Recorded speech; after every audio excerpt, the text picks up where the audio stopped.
What if I told you there's an entire civilization living among us, right now, all around you, and you can't see them? The Jinn, Al-Jinn, the invisible beings. Not demons, not spirits, not mythology. They're real. They're created. They're accountable to God, just like us. But here's the thing. They're made from fire, and we're made from clay. Do you know what that means? Fire penetrates what clay cannot. A jinn can walk through walls, through barriers, through things that would block you and me completely. But they can see you. They watch you, and you have no idea they're there. The Prophet Muhammad, peace be upon him, encountered them directly, not once, multiple times. One day, the Prophet was walking in the mountains near Mecca when he saw an old man approaching. The man had a walking stick, and the Prophet immediately knew. He said to his companion, "That is the walk of a jinn." The creature revealed itself. "Yes, O Messenger of God, I am Hamma ibn Him ibn Laqas, descendant of Iblis." And then this jinn told the Prophet something extraordinary. "I have lived so long that I witnessed Cain murder Abel." Think about that. This creature had walked the earth for thousands of years, invisible, watching, a witness to the entire history of mankind. But there's a bigger story, a story the jinn themselves told. Listen to what happened when the Prophet recited the Qur'an to a group of jinn who had secretly gathered to hear him. They fell silent. They listened, complete attention. And when he finished, they said to each other, "We have heard a book revealed after Moses, confirming what came before it, guiding to the truth and to a straight path."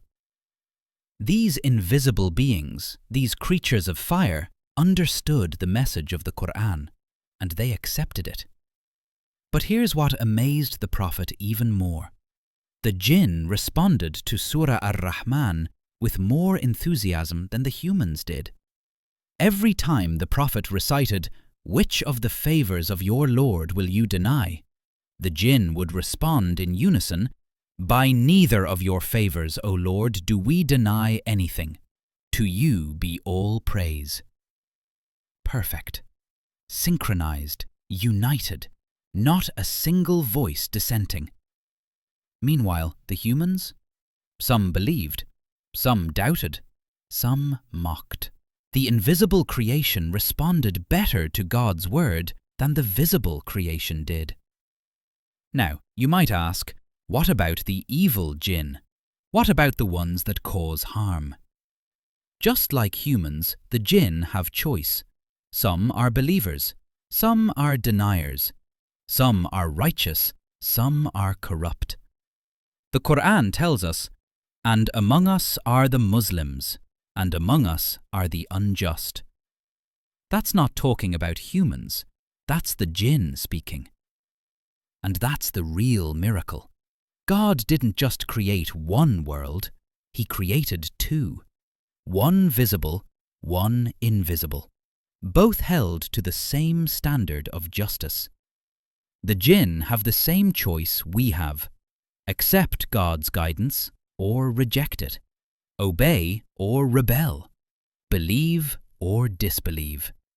But remember, they're not bound by the same limitations we are. They can move through barriers we cannot. They can live centuries we cannot. They can see things in ways we cannot. And some of them are watching, right now, listening, witnessing, taking note. The Prophet warned us about this. He said, "When one of you eats, let him mention the name of God. If he forgets, the jinn share his meal." The invisible civilization doesn't operate separately from ours. It intersects with it. It influences it. And the most important meeting between humans and jinn was when a group of them heard the Qur'an and said, "O our people, respond to God's caller and believe in him." He will forgive you some of your sins and protect you from a painful punishment. These invisible beings became messengers to their own kind. They spread the word, they called others to believe, and they, the creatures of fire, the unseen ones, understood the message better than many of those who could see with their own eyes. What does that tell you about the power of the Qur'an? About who truly listens versus who just hears? The Jinn know. They've always known. And they're waiting to see if you will too.